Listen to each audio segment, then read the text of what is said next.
Hello, everyone. Rachel Chaco here from the Tech and Learning team. Thank you for joining today's Tech and Learning Future Proofing Your District Plan Conference. A special thank you to all of our sponsors, Patreon, Classcraft, BioWave, Global Teletherapy, GradeCam, and Stanford programs. And a thank you to all of our association partners. Today's virtual conference is focused on taking lessons learned from the current remote learning programs to create long-term plans that support effective teaching and learning both online and in person. I want to remind everyone to log into the Conference Hub using the link sent to you in your confirmation email. Once you're logged in, you can visit a sponsor booth to see more about their offerings or to book a meeting or live chat with them. You can see a personalized agenda, network with over 1,000 of today's attendees via the registrant directory and chat features. You may access all of the conference resources in the download section and win prizes. Throughout the Conference Hub, you will find several buttons to enter yourself into Passport to Prizes. Please visit all of the pages using the navigation bar at the top of the page. Every time you find a button and fill in the form, you will earn one entry in the raffle. All raffles are eligible for a series of prize drawings, only one prize per recipient. You can enter once for every button you find. We will announce winners via email at the end of the conference. Before we begin, I'd like to cover a few housekeeping items. If you have any questions for the presenters during the webinar, and we encourage them, please submit them through the Zoom Q&A or chat feature. Please know we capture all questions and our presenters are happy to answer them as time permits. Today's slides and additional resource materials are available and may be accessed within the Downloads tab of the Conference Hub. We encourage you to download any resources or links that you may find useful. And be sure to use the conference hashtag #TLTechLive in your social posts.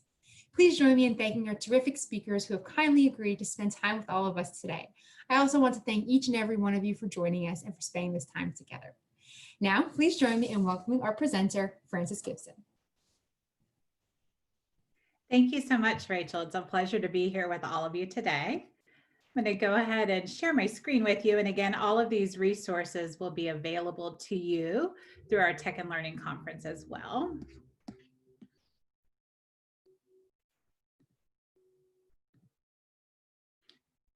Wonderful. So thank you for being here in this space and place. I'd like you to think about this time as a gift to yourself and a gift that you'll be able to share with your learners and leaders back in your systems. And so as we think about this space, I'd like to just bring some context to who am I in this space with you? I'm a person that folks always say is a champion for Team Kid. What do I mean by that? I mean that it's about putting students at the center and then backwards planning from their needs. And if ever there was a time to really think about those efforts, now is that time. And I think you're seeing a surgence of talk around social emotional learning in this environment, not only for our students, but also for the adults that support our students. So today's an opportunity to curate some resources, to think about yourself in this space, and to make some connections. Here's some connections that might make sense for you. So I'd like to think of myself as this person who traverses the classroom to the boardroom. So some connectivity points for you. I've been a classroom teacher, all grade levels, multi-age, English learners, you name it, I'll teach it. I love working with students. So much that I currently work at Claremont Graduate University preparing the next generation of leaders to have what I call love-soaked leadership in their skill set. How do you lead with love? And be non-apologetic about it. It's important to lead with love. I've also had the opportunity to work with UCLA CenterX with lots of great equity champions to think about coaching supports and lead one of the nation's largest coaching programs to support leaders and teachers in their classrooms. I've also had the opportunity to lead instruction for 122 schools, both as a leader of instruction, but also as a local district superintendent on the east side of Los Angeles. And prior to my role, I was chief academic officer of the second largest school district in the nation, serving over 20 different departments and really thinking about how do we get grounded in our supports around students again and backwards plan from that work. So again, a Team Kid approach. So as you think about those connection points, feel free to ask questions, share stories in our chat, and know that this is hopefully a connection that will continue beyond this webinar. So let's start with the first question. Why SEL? why social emotional learning? So maybe even just add to the chat for me, like, what's interesting to you about this area? Like, what's compelling? Why social emotional learning? And why come to this space? And some of you might be thinking, well, how are you defining SEL? So I'm going to go back to the work that comes out of Castle, and they're the group that really, as you think about it, they help us curate and think about best practices that are out there. And so at this core of social emotional learning, as you think about this why, there's concepts like self-awareness. What do you know about yourself? Um, and how do you bring this monitoring and also this enlightenment to who you are in this space? How do you self-manage? I think so frequently as leaders also around the work in cognitive coaching and those different dispositions and skill sets that help us with this work. How do we think about responsible decision making? How do we think about relationship skills? And we'll delve deeper into each of these throughout the presentation. And also, what's your social awareness? And all of this is so important also. I just want to make sure I anchor this to put this into the context of cultural.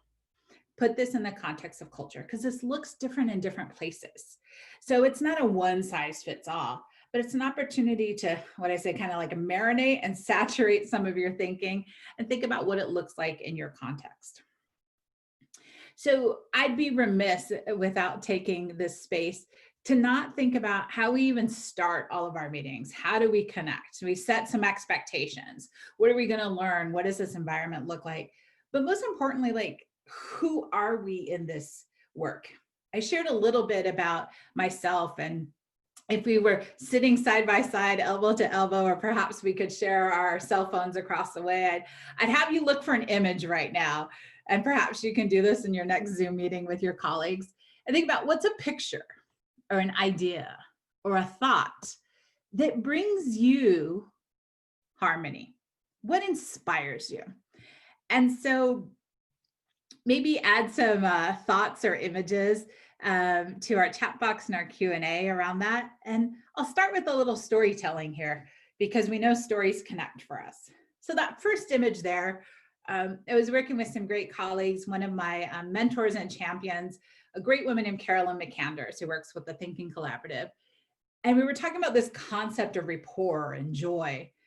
And she sends me this image one night, and I've kept it as like my screensaver because I just love the joy.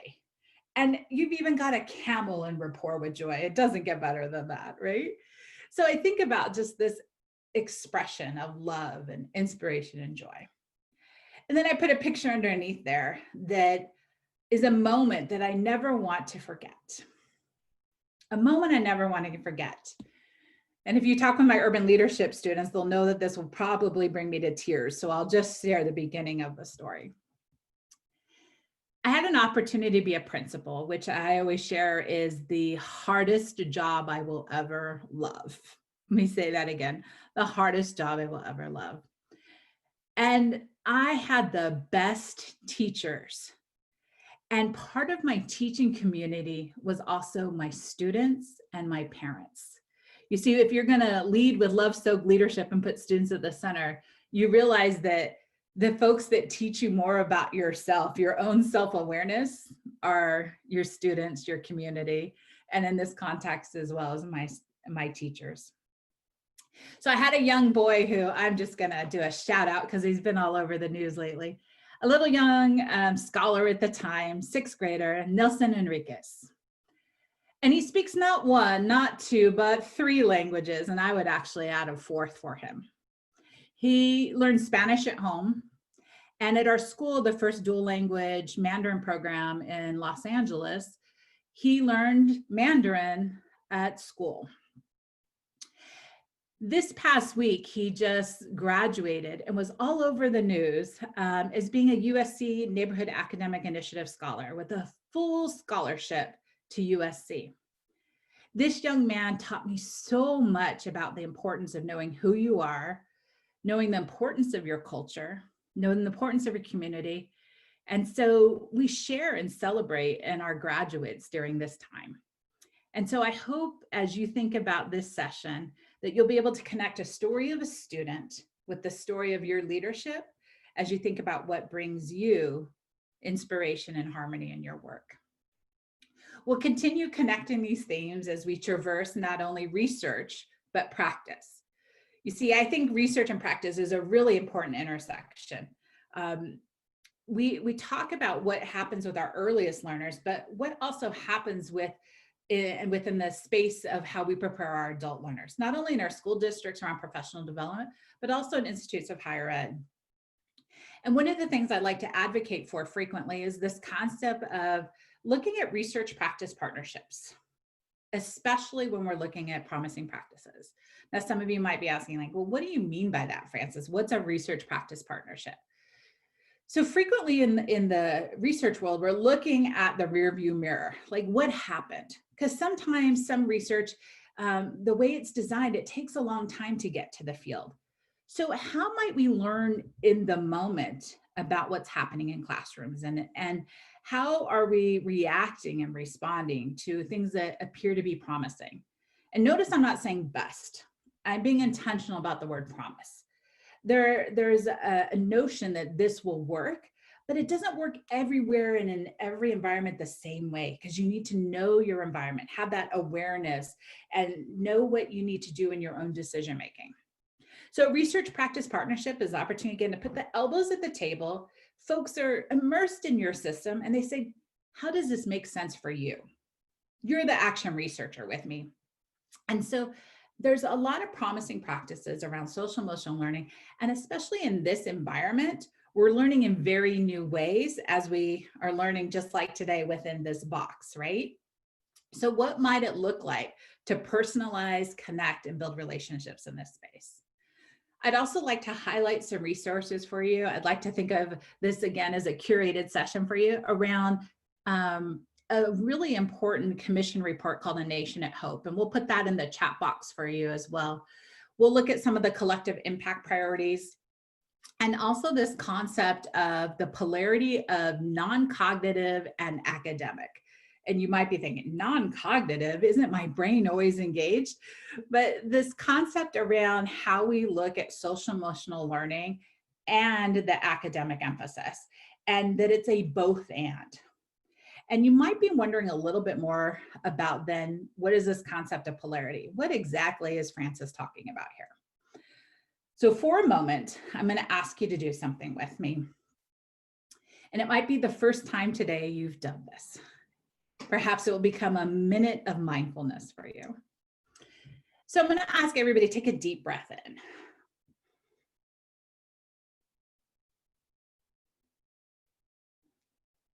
What did your body naturally want to do? Breathe out, of course, right? So a polarity, you can almost think of this nature-inspired example, this biological example, is about breathing in and breathing out. Breathing in and breathing out. Breathing out and breathing in. Notice the word and. It's not either or. It's both and. So as we think about this work, and especially a concept for us to think about as leaders as we traverse social emotional learning, it's about much like standing on a balance ball at the gym. If you want to stand on that balance ball, what do? You oscillate a little bit back and forth. You certainly don't seesaw, but you oscillate. So a message for learners and those folks who are coming to the table to think about this remote environment and your restart environment, how might you help folks stay more on the balance ball with this work as opposed to the seesaw around you? Let me also contrast this for a moment. A polarity is not a problem, and they're very different things. Problems are things that you could put on a to-do list, a checklist, and actually complete and mark off. So as you think about stability and change, you can't necessarily put that on a to-do list. You can't say in this environment anymore, I'm not going to attend to students' social emotional needs, just their academic needs. It's both and. So it requires different ways of thinking.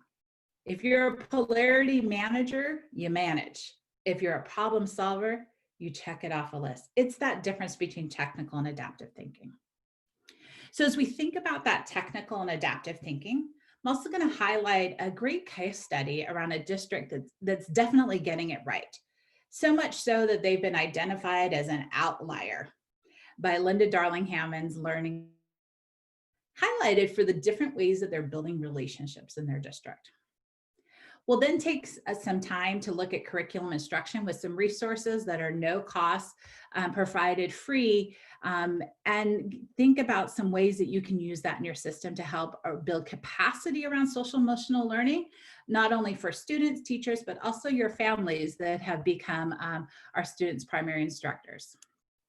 We'll then engage in some dialogue around all of this and some ways that you might think about resourcing your system. So with that, let's take a look at some of the current social emotional learning research. Clearly, there's been an established pattern and ways of thinking about this work. In fact, there's over 20 years of research. And there's a great handbook called Preparation of School Leaders that looks at what's been happening in social emotional learning. Our current focus in social emotional learning that we've seen across the country is really looking at these 21st century perspectives on this work and how we can really think about leaders. And when I say leaders, it's not the title of I'm the principal or I have an administrative credential. It's really about all of us thinking about our role as leaders in this work. And then helping us really think about how the research is going to develop. And that's where we need you. What's happening in this environment? How are we going to tell that story? What's that narrative going to look like? And what are we learning now? And almost like this nationwide research practice partnership, how can we share and shift those stories? And I'm going to encourage you today in the chat box, like, what's working for you? What are those questions that you might have as we think about new learning settings? I do want to also share with you, when I say learning settings, what do I mean by that? So technically we've had, in the most traditional sense, and I'm overgeneralizing, the bricks and mortar of the schoolhouse. Well, we know that students are learning in lots of different environments right now. We know that some students, unfortunately, because of connectivity issues, are even learning in the parking lot of fast food establishments. So how do we get smarter about where students are learning and what might be our intervening supports around that? And what are the equity issues that also live in that? Because we might find that students need different supports because we're more aware of what those needs are because these environments have changed.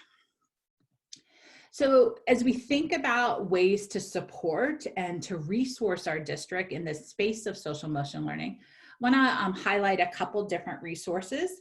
I mentioned CASTLE just a moment ago, and again, that framework that really helps us through that wheel of competencies from the self-awareness to decision-making. And they also highlight, like, what are the programs out there that are really knocking it out of the park? There's also the Positive Youth Development Group that looks at different ways that we can really model what has traditionally been before and after school, but now is in the living rooms and parking lots for schools' children. So ways to also share this with those of that lead in your community and also have that connection to your parent networks. And again, all of this is still connected to that 21st century skills framework. So a lot of folks talk about the soft skills. I actually say a lot of times these are the hard skills. And again, in the kind of the air quotes conversation, because doing this work is an incredible intention around who we are in this space. So for example, I can't tell you to be efficacious. I need to model efficacy. I can't tell somebody to be positive. I need to model that positivity. I can't say be aware and not have my own self-awareness. And again, marking as you display who you are as a learner and leader that this is journey work.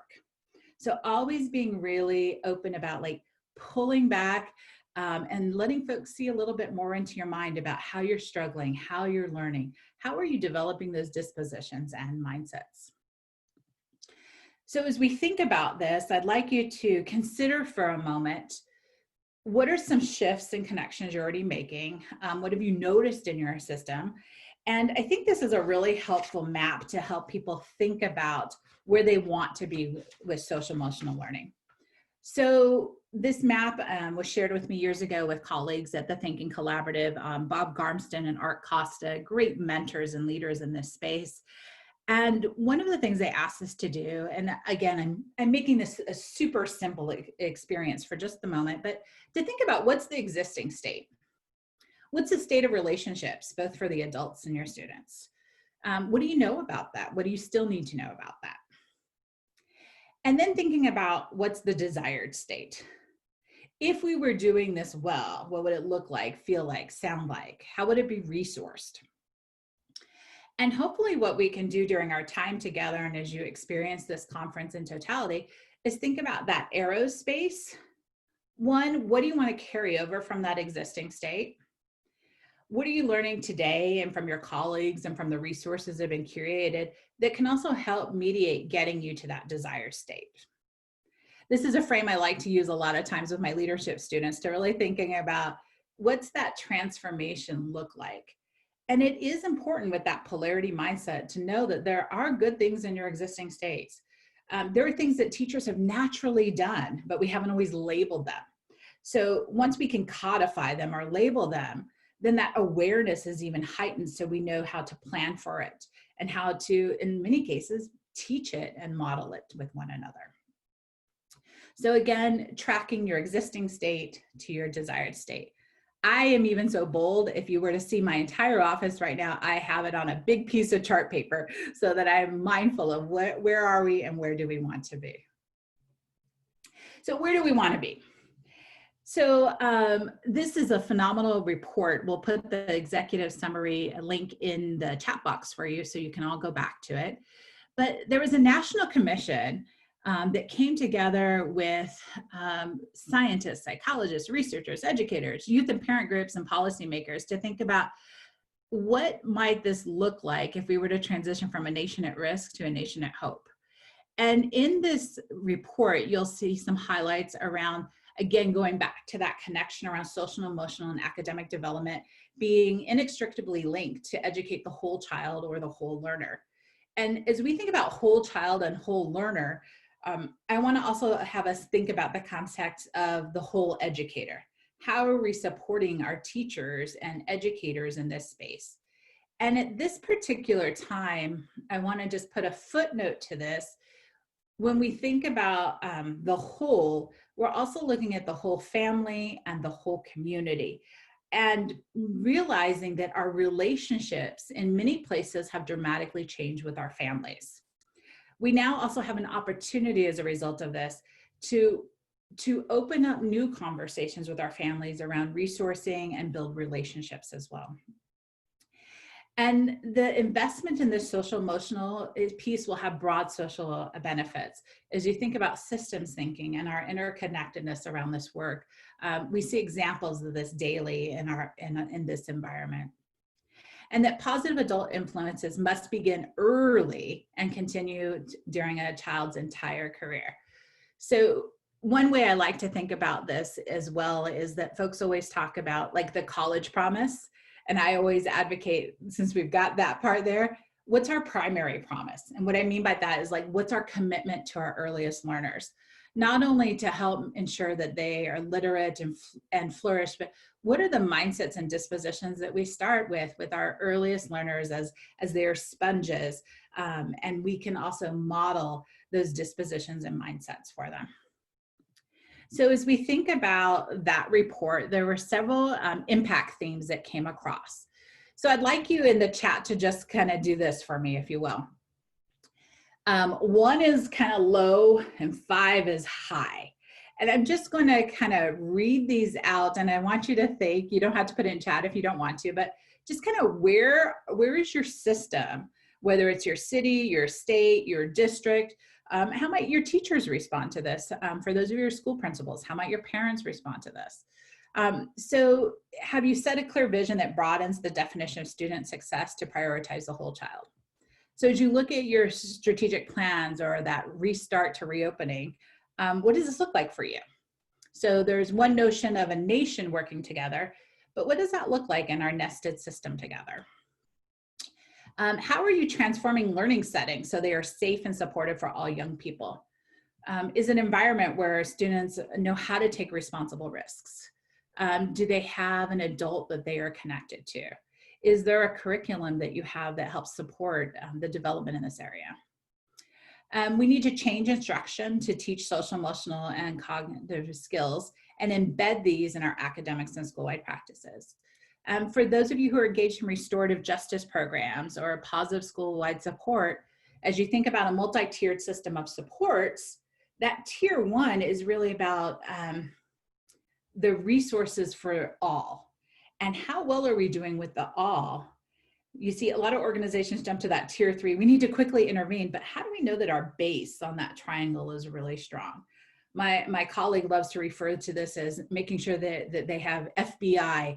And I said, what is FBI? And he goes, it's first best instruction. So how do you define what first best instruction is in your system? And does it actually include social emotional intention? And I want to caution you here. Some folks have said, well, I'm just going to teach 15 minutes of social emotional learning, and then I'm going to teach my academics. But this integration is really about, let's say you're working with a particular character. How do you unpack how that character self-managed? Or how did that character build relationship skills? So making sure it's really integrated and not isolated. And then we continue to model it like you see with restorative practices and school-wide positive results, so that it's embedded in the ways of working in your school sites and systems. 4, again, a building of the adult expertise. This is another example of that research and practice coming together. Number 5, making sure, again, thinking about your own scoring in your mind or in the chat box. How are you aligning resources and leveraging the partnerships in your community to address the whole child? Frequently, we talk about the work of community schooling, and folks feel that a lot of that is fragmented, and yet students need all of these wraparound supports. So if the school is the trusted hub, how do you make sure that you then leverage the partners in your community to do this work? Have you taken advantage of census survey and looking at GIS, geographic information systems, to map out where are all these resources and are there gaps, and how might we work with other partners to increase resourcing? And number 6, forge closer relationships between connections between your research and practice community. We've mentioned a little bit about that. So again, scan these impact areas and reflect on this. It might be great with your school community or one of your town halls is to share this as a session and maybe have some breakout sessions around where they see the priorities. And one way to do this is through a strategy called spend a buck. I see a lot of people have used this strategy. And so one way to do this, especially in a non-resource rich in terms of lots of dollars being available environment, let's imagine for a moment that I gave you each 100 pennies, but I'm only going to let you spend those pennies across 3 areas. So if you think about those impact areas, where would you spend your pennies? For example, you might say, we need to work on defining what student success looks like. Most, I'm going to put 73 cents there, and I'm going to put the remainder around building adult expertise. Doing this strategy might help your organization, or even in your own self-reflection, think about where are your priority areas. And then when it really does come time to spend the resources, how might you think about where you want to align them and make sure that they're part of the needs of your local community? So I'm going to invite you to the chat box and the Q&A to think about what's a priority area for you. And also, if you have a local strategy that's working for you in this area, by all means, let's break that piggy bank, but put it back together and put some strategies in that chat box for one another. So as we think about this future, some of you might be saying, it's still a little scary. So I go back to the words of a great colleague and mentor and inspirer for many of us, Dr. Margaret Wheatley. And she says, even back in 2004, and as we think about our 2020 environment, she says, it is possible to prepare for the future without knowing what it will be. The primary way to prepare for the unknown is to attend to the quality of our relationships, to how well we know and trust one another. There could never be a more important time to focus on these relationships. In fact, what I've shared with some of the districts that I'm supporting and thought partnering with is, let's take care of the curriculum needs for folks. And in fact, Linda Darling-Hammond, a great advocate and president of Learning Policy Institute, state board president for the state of California, talks about the fact that we want to curate the best curriculum that's out there. Teachers have been doing this for a long time, but then let's put our energy on the relationship building. How do we maintain that and provide intervening supports for folks?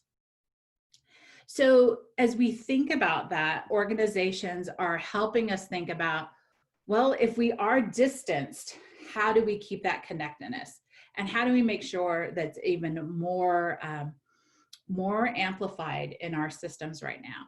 So Karen Nemini, she's the president of CEO and Castle, just this week released a brand new toolkit for this environment. So we can also share that with you to think about, how do you leverage this social emotional learning in this time as you think about reopening and renewing your school community. So thinking about, what are the partnerships that you've already built in this environment that are really powerful, that might be new partnerships. Making sure that you also have that space to help the adults heal and connect, and really looking at some of those trauma-informed care practices to help build capacity and awareness, and then the supports to connect around that. You know, number 3 as leaders and as classroom teachers, that it's really important to help our students feel safe. And that's the premise of a lot of the work that we do in our social emotional learning. And then use the data as an opportunity to deepen these relationships.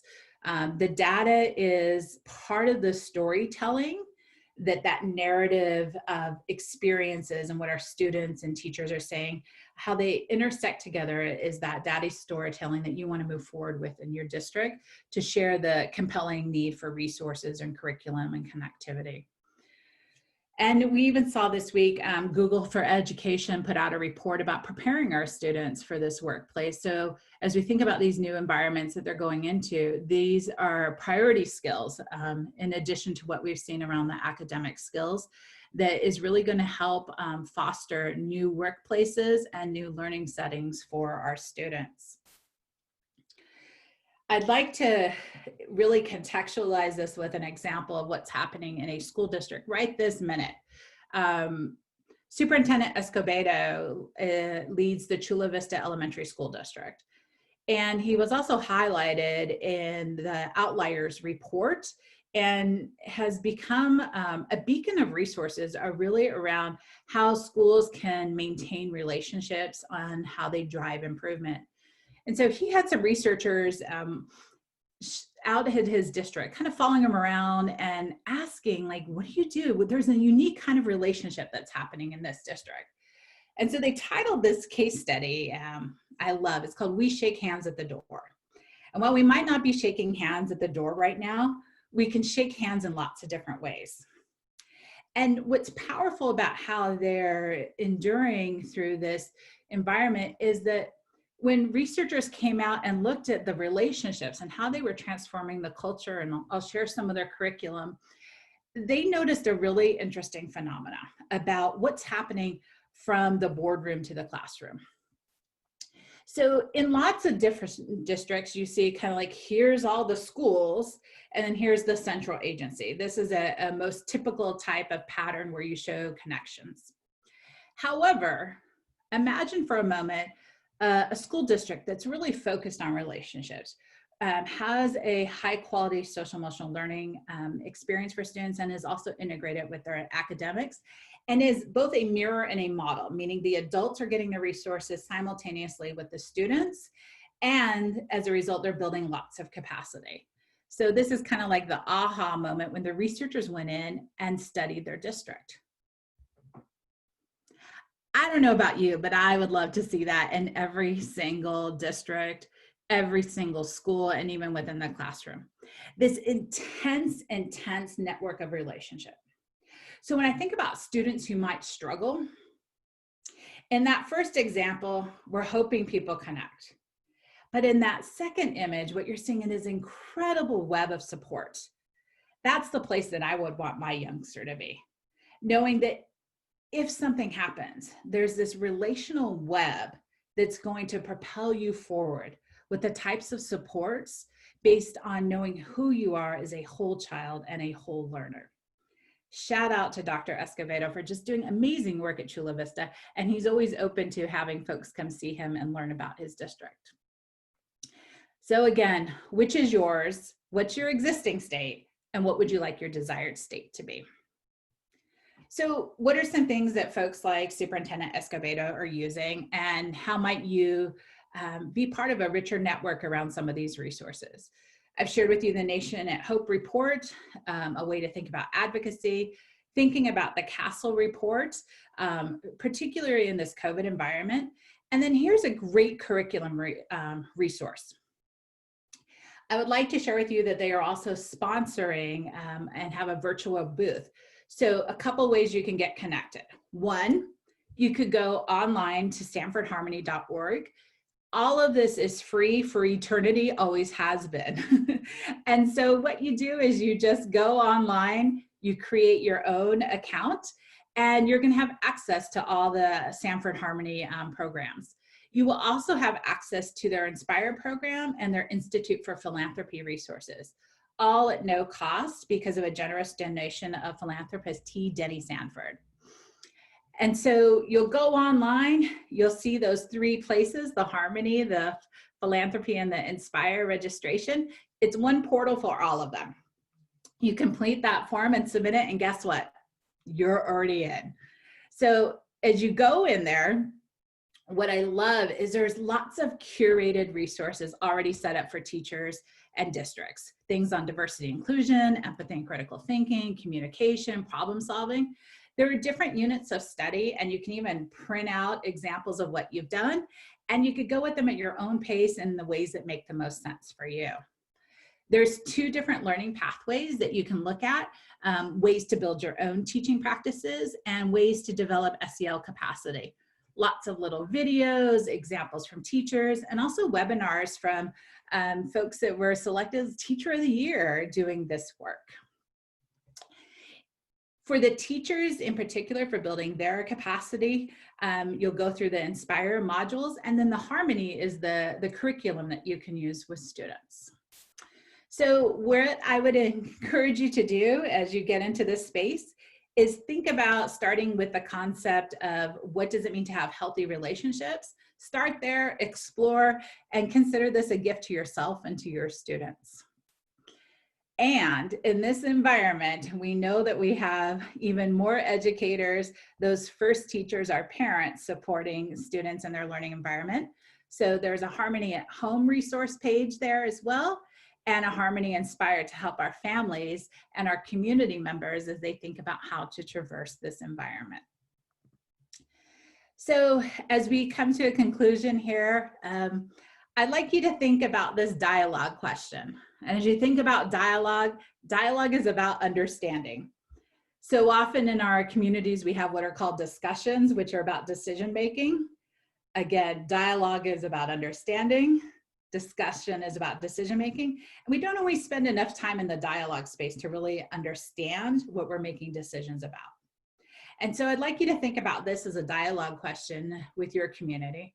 As we consider our existing and desired states, what implications might an intentional and integrated approach to SEL be needed or imagined to capacitate our system? Think about groups coming together, not with the decision first, but with the dialogue first to unpack, what are the knowledge, skills, and dispositions that we'd like to capacitate? What do we need to know more about? And what can we also build on in terms of our strengths? And finally, we know that we can change the world one relationship at a time. If we celebrate one another, we respect one another, we solve problems together and manage those polarities, we know that we're included and we can help with the focus around how we want to build relationships in our systems. So I want to thank you. I'm going to stop sharing this screen here, knowing that you'll have these resources available, and take a look at some of your chat questions and some of the inquiries that are feeling really powerful for you at this time. I'm seeing a question around early childhood and social emotional learning. So let me share with you when I was in Los Angeles Unified School District and we started some of this work, of course, we know lots of these practices have been happening for decades. The question is, how intentional and strategic were they? And so I worked with a great leader, Dean Tagawa, who was executive director of early childhood education. And what we said is, let's start with our earliest learners. And in fact, what we did is we went to our preschool programs and worked not only with our teachers, but also with our paraprofessionals and our parents, and did some initial training around these resources. And again, Sanford Harmony provided all of those resources to us, and they're all online in the portal. So being able to learn these stories about a character named Z in the resources, who's like the little green alien creature, and he comes to students, and the students have to teach him about diversity and empathy and caring through these great stories. They also have great strategies for Meet Up and Buddy Up, which they now have a new gaming app that you can download and use with your students, or parents can use it at home to think about how they develop and build relationships. And then we started growing it up. So once the students had this foundation, what might the next step be? And as we thought about building adult capacity, what we also did is we brought in the lens around trauma-informed care, and made sure that our teachers had an awareness around things that they might see or experience, also an awareness of our own triggers as well. And then making sure that it's connected then to those types of wraparound services that are so needed in districts and places where community schools are really being successful in this type of work. Where can you find more of these? Again, go to the portal. You can create that account on your own. It doesn't have to be a district committing, but they do district partnerships, and you can visit the Sanford virtual booth, and they will also share more resources with you around that capacity. The question is, what was the name of the early childhood person? Dean Tagawa. So if you go to LAUSD, it's achieve.net. A lot of our colleagues are always reaching out, and I'm sure he'd be happy to share more. We had a speaker who made the point that soft skills really are the hard skills. Absolutely, that's what I've been saying continually, and of course, putting them kind of in those air quotes so that people understand that. As we think about who's being successful in these environments and who's building relationships, so much of it is that awareness of who we are in that space and how we develop with one another.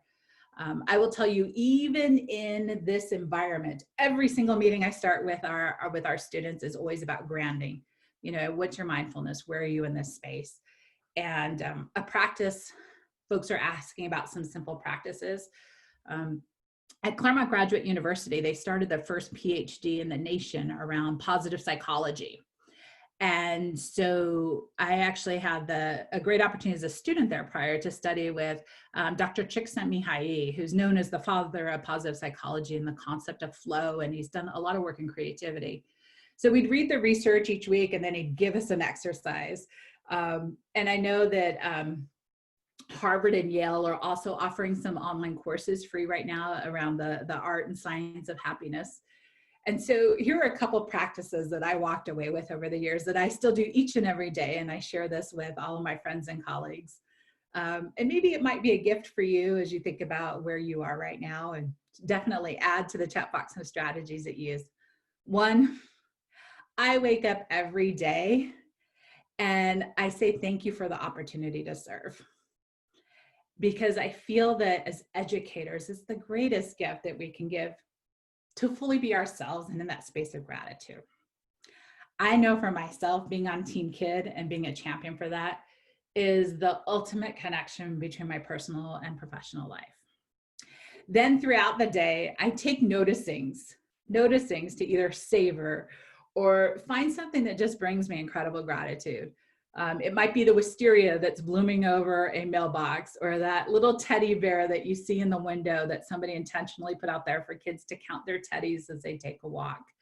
So at the end of the day, reflecting on what those 3 points of gratitude might be.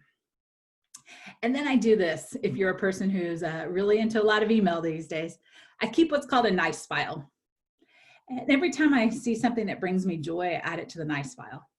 And there might be some times where you just read the nice file, but what I do is I pay it forward every single time I read one of those emails. So I encourage you to have a nice file, find some gratitude. Share those messages with those folks who've really made a difference in your life, and be a mirror and a model for your student. Dr. Russ Quaglia says, find the everyday champions and make sure that they're not invisible. Share their story as you share your story. So I want to thank you so much for joining us today. I hope that we've helped you think about what somebody said, what is the FBI? Again, first best instruction. What do you want all students to be able to know and be able to do in your system, and how will you resource it, support it? Think about those impact areas and think about how you can curate and activate more adult capacity in your system. So I challenge you to stay inspired, bring lots of harmony to your world. And I want to thank you for being the champions that you are each and every day for our learners and our leaders in our community. Thank you. Thank you so much, Frances.